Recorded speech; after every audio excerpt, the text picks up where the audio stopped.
India నిజం. నేను మీ తాళ్ళపల్లి రమేష్. ఈరోజు మార్నింగ్ న్యూస్కు స్వాగతం. వాస్తవానికి ఏంటంటే ఒక విషయాన్ని మనం మాట్లాడుకోవాల్సిన సందర్భం ఉన్నది. ఈ రాజకీయాలను పక్కన పెడదాం, వ్యవస్థను పక్కన పెడదాం. ఈ 80 ఏళ్ళ స్వతంత్ర జీవితంలో ఎవరి బతుకులు మారినాయి, ఏమైంది అసలు అని చెప్పేసి ఒకసారి మాట్లాడుకునే ప్రయత్నం చేద్దాం. చాలా వరకు మనం చూస్తూ ఉంటాం, మనం ఎక్కడ చూసినా కూడా మరి పేద పిల్లలు రోడ్లపైన అడుక్కొని తింటూ ఉంటారు. కొన్ని కుటుంబాలు అసలు నడవడానికి రోడ్లు లేవు, స్కూళ్ళలో పోవడానికి. కొన్ని చూస్తూ ఉంటాం, బురదలో పోయిపోతూ ఉంటారు. కానీ వీళ్ళు ఏమన్నా శాపంతో పుట్టిరావి ఈ దేశంలో ఇది ఆలోచించాల్సిన సందర్భం. ప్రతి ఒక్కరు ఆలోచించాలి, పార్టీలకు అతీతంగా ఒకసారి ఆలోచించాలి. ఏంటంటే వీళ్ళు శాపమై పుట్టిరా, మీరేమో ఏమన్నా వరం ఇచ్చుకొని పుట్టిరా, ఒకసారి చూడాలి. వీళ్ళేమో పల్లెలలో బతకలేకపోతాను, పట్టణాలకు వస్తేనో వీళ్ళు ఉండడానికి కూడా చోటు ఉంటుంది. మనం చూస్తాను, చిన్న చిన్న గుడారాలు వేసుకొని బతారు. ఇక్కడ ఒకటి పెద్ద పెద్ద బిల్డింగ్లలో పోతాండ్రు, వీళ్ళు మాత్రం చిన్న చిన్న గుడారాలు వేసుకొని బతికే సందర్భం. ఒక్కోసారి కంటికి ఆ బాధ అనిపిస్తూ ఉంటుంది చూడడం వల్ల. ఒక్కోసారి మనసు చెల్లించిపోతూ ఉన్నది. మరి దీనికి ఏం చేస్తారో చూడాలి. అసలు మామూలుగా ఏమంటారు, ఈ దేశంలో ఉన్న భూమి, నీరు, గాలి అందరి సొంతమే అని చెప్పేటువంటి ఈ సమాజంలో మరి భూమి కొద్దిమంది సొత్తు ఎట్లయితుందే అర్థం కాని సందర్భం. మరి మీకు బాధ అవుతుందో లేదు, మీకు పెద్ద పెద్ద కార్లు ఉంటాయి, పెద్ద పెద్ద వ్యవస్థ మీ దగ్గర ఉంటుంది, పెద్ద పెద్ద బిల్డింగ్లు ఉంటాయి. కానీ వీళ్ళని చూస్తే వీళ్ళు శాపంతో పుట్టిరా. ఏం పాపం చేసిరు పోయి వీళ్ళు? ఏమే మరి అందరిలాగానే పుట్టిరు కదా. వాళ్ళు 9 నెలలు కడుపులు ఉన్నారు, 9 నెలల తర్వాతనే భూమి పైకి వచ్చారు. మళ్ళీ వాళ్ళ బతుకులు ఎట్లున్నాయి? వాళ్ళు ఓట్లు వేస్తేనే, వాళ్ళ తల్లిదండ్రులు ఓట్లు వేస్తేనే మీరు సీట్ల పైన కూర్చుంటారు. మీరు అధికారంలోకి వచ్చి మీ ఆగడాలకు మీరు వేసిన దానికి ఏందో పొంతన లేకుంటుంది. సామాన్యుడికి ఉన్న ఇల్లీరని ఆయన అంటే వానికి 500 క్వశ్చన్ మార్కులు. మీకు మాత్రం ఇలాంటిది లేదు, మీరు రాజభోగాలు అనుభవిస్తారు. మరి వీళ్ళ బతుకులు మార్చేది ఎవడు? మరి భూమి ఆకాశం మీరు అందరు సొంతమైనప్పుడు భూమి కొంతమంది సొత్తు ఎట్లయితుంది ఒకసారి ఆలోచించుకోవాలి. ఈ పేపర్ నా మనసును కాల్చి వేస్తూ ఉన్నది. ఇప్పుడు ప్రతిరోజు రాజకీయాలు మాట్లాడుకోవడం కాదు, ఒకసారి ఆ నిజాలు కూడా మాట్లాడుకునే ప్రయత్నం ఒకసారి చేద్దాం. ఇది ఒక పేపర్, దిశ పేపర్లో మొన్న వచ్చింది, నేటిదాత్రి పేపర్లో వచ్చింది. ఇది ఎంత బాధ కలిగిస్తూ ఉన్నదంటే ఇది చూస్తూ అంటేనే దుఃఖం వస్తూ ఉన్నది. ఏంది ఎక్కడ పోతుంది సమాజం, ఏమవుతుంది అని చెప్పేసి మాట్లాడుకునే సందర్భంలో ఉన్నాం. వాళ్ళని చూడరు పాపం పిల్లలు, ఏమే ఎట్లున్నది. ఒక్కొక్కడు భూమి కబ్జా చేస్తా అంటాడు, కబ్జాలు చేస్తే మీరు ఒత్తాసి పలుకుతా ఉంటారు. ఎమ్మెల్యేలు ఉంటారు, ఎన్ని ఎకరాలు కూడా ఎంత కబ్జాలు చేస్తాడా? ఇన్ని ఎకరాల భూమి ఎందుకే? గుడి చేసుకుంటే కూల కొడతారు. వాడికి ఊళ్ళో ఉండడానికి ఆడలేదు, ఇక్కడ గుంటెడు జాగిచ్చేస్తాడు. వాని పరిస్థితి ఏందో సార్ చూడాలి.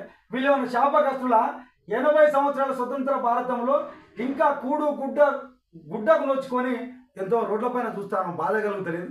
రాజకీయాలు ఏదో మారుస్తాను, డెవలప్మెంట్ అవుతుంది, 80 సంవత్సరాల జీవితంలో ఆ భారతదేశాన్ని అద్భుతంగా తీర్చిదిద్దాం అని చెప్పేసరికి ఇంకా ఉపాధి లేక ఆగమై రోడ్లెంబడి తిరుగుతా ఉన్నారు.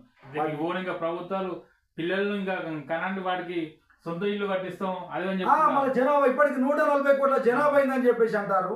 మరి ఇంకా పిల్లలను కనురి అని చెప్పేసి అంటారు. మరి వాళ్ళ బతుకు ఇంత చిందరవందరంగా ఉంటే మీరేమో కనరు, వీళ్ళేమో కనని చెప్తారు. మీకు ఓట్లు కావాలి, ఓట్ల కోసం కనండి చెప్తారు. మీకు ఓట్లు కావాలి కాబట్టి మీరు కనండి ఆయన పిల్లలు కానీ మాకు ఓట్లు వేయాలి, మీ బతుకులు ఎక్కడైనా పోరి అని చెప్పేసి అని అధ్వానంగా ఉన్నది. కూడు ఏనుడి మీడియం నాయకులు, మీరేం కథలు, మీరేం చేస్తారు.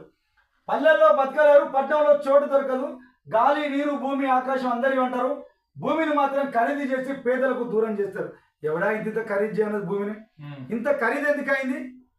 ఈ ఖరీదు చేసి పేదోడు ఎట్లా కొనగలుగుతాడు? మరి ఎందుకు ఇంత ఖరీదు చేస్తారు? భూమి అందరు సొంతమైనప్పుడు, ఇది ప్రకృతి ప్రసాదించినటువంటిది, అందరికి సొంతమైనప్పుడు ఇంత ఖరీదు ఎందుకు అవుతుంది? పేదోడు ఇంకా పేదోడికి ఎందుకు మారిపోతా ఉన్నాడు? ధనవంతుగానే మారిపోతుంది. ఇంకా రోజులో కుటుంబాలు మొత్తం ధనవంతుగా మారుతాయి.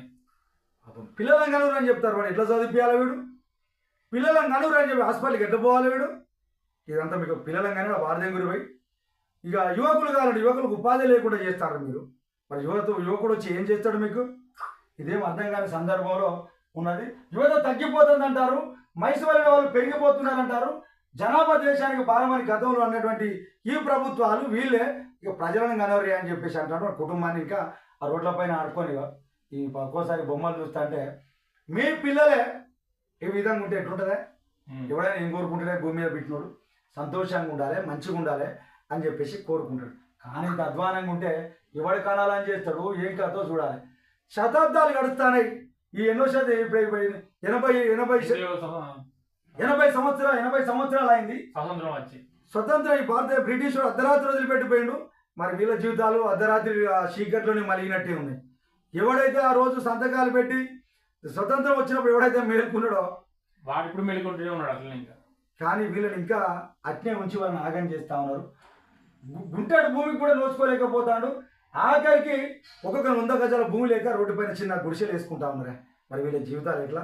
గచ్చిబౌలి ఇక్కడ ఉన్నది మన గౌలుదొడ్డిలో ముఖ్యమంత్రి రావాలి, మాకు పట్టాలు ఇవ్వాలని చెప్పి చెప్తారు. అప్పుడు గత ప్రభుత్వం వచ్చి వాళ్ళని తీసి పారేసింది, వచ్చినాయి పూల్చి పారేసి పేదోళ్ళు. ఇక్కడ ధనవంతులు ఒకటి పర్మిషన్ లేకుండా బిల్డింగుల మీద బిల్డింగులు కడతా అంటే వానికి ఏమో మీరు వత్తాసు పలుకుతా ఉంటారు. పేదోడు గూడు చేసుకుంటే కూలి చేస్తా ఉన్నారు. కనీసం 100 గజాలకు గూడు లేక ఇబ్బంది పడతాను. మనకి 100 ఎకరాలు మీకెట్లు వస్తాయో అర్థం కాని సందర్భాలు ఉన్నాయి. పాలకులు పంచలేరు, పేదోడికి కొన్ని పాలకులు ఇవ్వాలి కదా, మరి భూమిలోనికి భూమి ఇవ్వాలి. కొనుక్కుందామంటే వాడికి ఆ పైసలు లేక అంత రేటు పెట్టలేకపోయా. ఏం చేస్తావు చూడాలి. కిరాయికి ఉండలేడు, కొత్త ఇల్లు కొనుక్కునే సందర్భం లేదు. కిరాయికి ఉండాలంటే నేను అమ్మాయి గచ్చిబౌలి లాంటి దాంట్లో అంత సామాన్యమైన ప్రజలనే హైదరాబాద్ నుంచి ఊళ్ళకి వస్తారు. వాచ్మెన్లు ఇళ్ళ పనులు చేసుకుంటుండ్రు. ఏదో 10,000కు 15,000 పని చేసి వాళ్ళు ఆ రూమ్ రేట్లకే కిరాయి పోతుంది. మరి వాడు ఎట్లా పోతాడు, ఏం కథో ఒకసారి ఆలోచించుకోవాలి. పేదరికంలోకి ప్రజల్లోనే నాయకులు నెట్టేస్తారు. ఎవడే ప్రజలకు నెట్టేది? మీరు కాదా? మీరు ఆర్భాటాల కోసం 100 రకాలుగా చేస్తారు. పేదోని మాత్రం ఇంకా పేదోని క్రియేట్ చేస్తారు. మీ పిల్లలకేమో పెద్ద కార్పొరేట్ విద్య అందిస్తారు. మీకు చిన్న జ్వరం వస్తే పెద్ద కార్పొరేట్ వైద్యం పోతారు. కానీ మాలాంటి వాళ్ళకి జ్వరం వస్తే వానికి పడుకోవడానికి అలా బెడ్ లేదు. ఆ చుట్టుపక్కల పరిస్థితులు కూడా నీట్గా లేవు. అధ్వానమైన దుర్వాసనలో ఉంటాడు. బెడ్లు లేక కింద పంటాడు.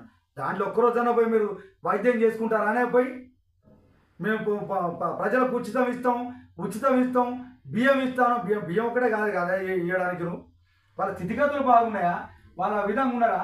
ఎందుకు చెప్పినారు? మీరు ఇప్పుడు దేవుళ్ళు అయిపోయారు, వాళ్ళని చెప్పిస్తారు. అరే నాయన మాకు ఓటేసిండ్రు, మీరు గిట్టే ఉండరు, మీరు ఉన్నట్టు రోజులు మీరు ఇచ్చినారు నాయన అని చెప్పేసి చెప్పే ప్రయత్నం మీరు చేస్తారు. బియ్యం ఇస్తున్నాం, కడుపు నింపుతాను గొప్పలు చెప్పుకుంటారు. దీనివల్ల ఎవరి జీవితం మారింది, ఏం మారిందో. నువ్వు ఇచ్చేటువంటి కార్డు నిజంగా పేదనుకున్నాదే? ఊళ్ళో ఎంతమంది కార్డులు ఉండే, ఎంతమంది ధనంలో ఎంతమంది మీరు కార్డులు ఇస్తాను. మరి ధనవంతులు ఓటు బ్యాంక్ కార్డు ఇద్దాం ఎప్పుడైనా ఆలోచన చేసి వారి కొడుకులు అమెరికాలో ఉంటారు, వాళ్ళు పెద్ద పెద్ద ఉద్యోగాలు చేస్తారు, వాళ్ళకు తెల్ల రేషన్ కార్డు ఉంటుంది. ఒక్కొక్కడు అమెరికాలో పిల్లలు చదువుతా ఉన్నారు, ఉద్యోగాలు చేస్తున్నారు, వాళ్ళకేమో పెన్షన్లు ఇస్తాం. మరి మీ ఇంట్లోకి వెళ్ళి ఇచ్చే పైసలా? ఆ పేదోనికి ఎరా వాళ్ళ బతుకులు బాగు చేయరండి. ఎందుకంటే ధనవంతులుగా మారిపోతా ఉంటే పేదోని పరిస్థితి ఏందో ఒకసారి చూడాలి. ఇదో వార్త ఒకసారి చదువుతుంది ఏంటే ఒకసారి మరేమి మారేనురా పేదోళ్ళ బతుకులు ఇవి స్వతంత్రం వచ్చిన నాటి నుంచి. ఎందుకంటే ఆశ అనేది పేదవాడు బలహీనత. తాను బతికినంతనే నిత్యం సంపాదించుకోలేడు. చేద్దామన్నా చేతిందా పని ఉండదు. ఉన్నదే ఊళ్ళలో పని లేకుండా హైదరాబాద్కి వలస వస్తాండే. ఊళ్ళలో పని లేక హైదరాబాద్కు వలస వస్తాడు. వేరే రాష్ట్రానికి ఉపాధి అవకాశాలు ఇస్తారు. మనకు తెలుగులో ఫస్ట్ మా రాష్ట్రానికి ఇచ్చేదంత పక్కనికి ఇస్తామని అంటారా? ఇది లేకుండా పోతా ఉన్నది. వీళ్ళ యొక్క స్థితిగతులు మారతలేవు. నిజంగా మీరు వీళ్ళకు ఒక శపించి మీ బతుకులు గింతేరా మాకు ఓట్లేసినందుకు అని చెప్పేసి చెప్తా ఉన్నారు. ఒకసారి రాజకీయ నాయకులు ప్రజలను మీరు ఆలోచించాలి. మరి మనకు కూడా సిగ్గుండొద్దా? మన బతుకులు మారినప్పుడు మీరు కోట ఎందుకు వేయాలి? మనమే పోతాను పెద్ద పెద్ద జెండే వచ్చిండు, రా దొరొచ్చిండు వచ్చిన దండలు వేసుకొని పోతాను తప్ప అరే భోషుడికే మా స్థితిగతులు మారతలేవు, మేము ఏం చేసినా ఇదే ఉన్నది, మీరు ఏం చేస్తూ ఉన్నారు, మాకు ఉపాధి అవకాశాలకు మా పిల్లలు వలసపోతూ ఉన్నారు, ఉద్యోగాలు లేక ఆగమవుతా ఉన్నారు, రోడ్లెమ్మడి తిరుగుతూ ఉన్నారు. 20-25 ఏళ్ళు చదువుకున్న పిల్లగాడు ఉద్యోగం లేక రోడ్లెమ్మడి తిరుగుతాడని ఎవడని ఆలోచన చేస్తాడానే? మరి ప్రభుత్వాలు ఎప్పుడు మారుతాయి ఏందో చూడాలి. 140 కోట్ల జనాభా ఉన్నది పిల్లలంగానని చెప్తా ఉన్నారు. మీరు ఒక్కరి కానీ చేతులు నింపేసుకొని మీ పిల్లలకు బ్రహ్మాండంగా ఉంటుంది. యుద్ధానికి మావలే పోవాలి, ఓట్లు మావలే వేయాలి, ప్రచారం మావలే చేయాలి. మీరు మాత్రం ఈ విధంగా నిజంగా ఈ ప్రభుత్వాలకు చిత్తశుద్ధి ఉంటే వీళ్ళ జీవితాలను బాగు చేయాలి, ప్రజల మేరకు నిలదీయాలి. నిజంగా ఎవడు బాగు చేస్తాడా? వీళ్ళను మనమే చేసుకోవాలి. మనకు మనం ఓటే అంటే నీకే తమ్మి నీ అమ్మ దొరొచ్చాడు దొరకొట్టేస్తాం, ఇంకా రావచ్చు రావు కోటేస్తాం అంటే కానీ నిజంగానే స్థితిగతులు మారుతాయి. నేను మారుస్తానని కోటేస్తానా? అసలుగే ఆ విధంగా చేస్తలేం కాబట్టి మన స్థితిగతులు మారుతలేవు. ఒకసారి ఆలోచన చేసుకోవాల్సిన అవసరం ఉన్నది. ఎందుకంటే ఈ కూడు గుడ్డ గూడు అనేది ప్రకృతి సృష్టించింది కాబట్టి ప్రతి ఒక్కరికి అందియాలి. నిజంగా ప్రభుత్వాలు పంచే దిశగా అడుగులేయాలని చెప్పేసి టీఆర్ నిజం నుంచి గుర్తు చేస్తాను.